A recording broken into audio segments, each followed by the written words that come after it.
안녕하세요, 불량TV입니다.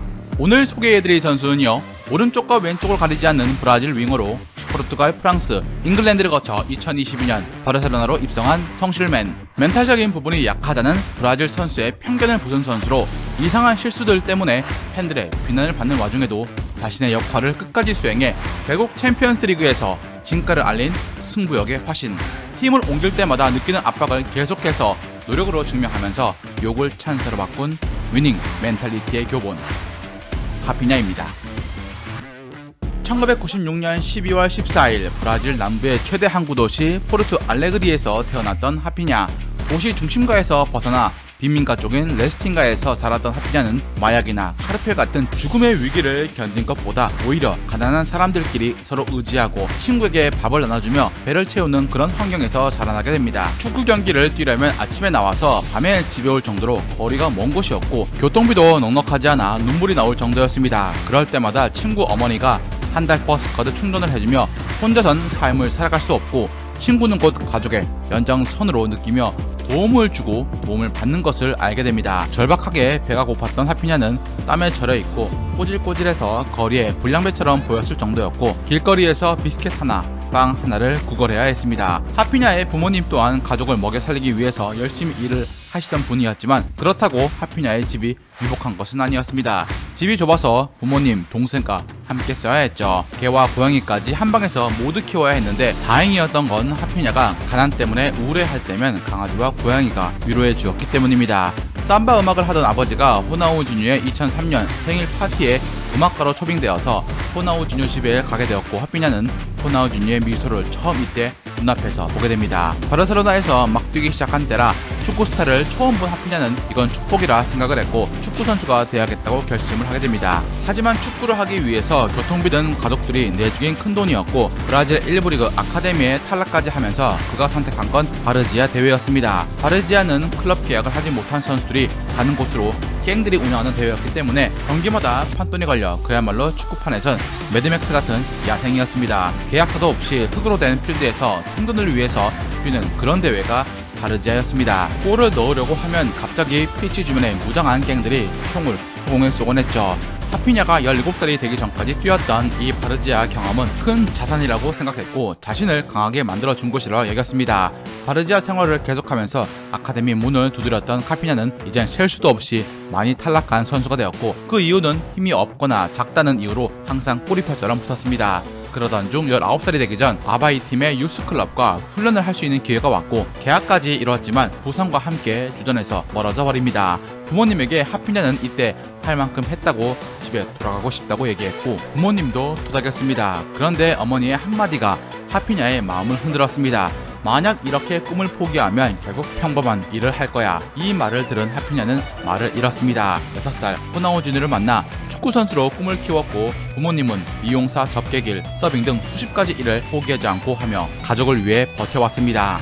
어머니의 포기하지 않은 삶의 모습을 보고 자랐던 하피냐는 잠시 힘든 순간에 삶의 목표를 잊은 것을 잠시 기억해낼 수 있게 됩니다. 아바이에서 다시 맹활약을 하게 되면서 하피냐는 바르셀로나 출신인 데쿠의 도움으로 유럽행을 도움받게 됩니다. 아바이 클럽 자체의 재정이 문제가 된 것이 하피냐 판매의 가장 큰 이유이긴 했지만 말입니다. 포르투갈의 기마랑스로 이적한 하피냐는 2017년 기마랑스 올해의 수성을 수상을 했고 다음 해인 2018년 5월 포르투갈 최고 명문 중 하나인 스포르팅으로 이적을 할 수 있게 됩니다. 리그 32경기에서 출전 15골 5어시스트를 올리며 존재감을 드러냈으니 당연한 결과였습니다. 이곳에서 브루노 페르난데스를 만나게 되었는데 하피냐에게 형같은 존재였습니다. 스포르팅의 이적이 확정되자마자 같이 뛰게 되어 기대가 된다며 문자를 하피냐에게 보냈고 이적할 팀에 아무도 아는 이가 없던 터라 브루노는 큰 힘이 되어주었습니다. 적응기를 빠르게 마친 하피냐는 시즌 36경기에 나서 7골 5어시스트를 기록하며 주가를 높입니다. 300억에 가까운 이적료로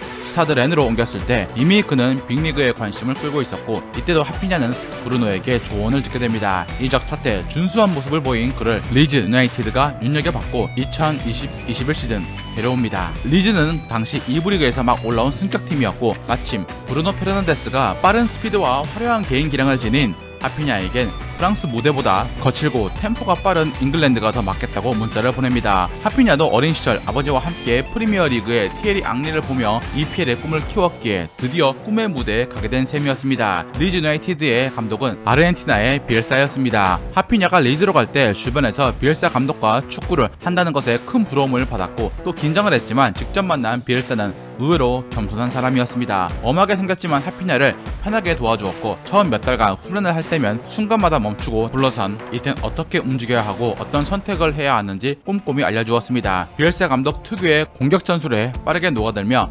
2000-2001 시즌 5골 9도움을 기록합니다. 다음 해엔 한층 더 발전된 모습으로 11골 3도움을 기록했고 또다시 리즈를 17위에 올리며 1부 리그에 잔류시킵니다. 이러한 활약 덕에 브라질 대표팀의 부름을 받기도 했죠.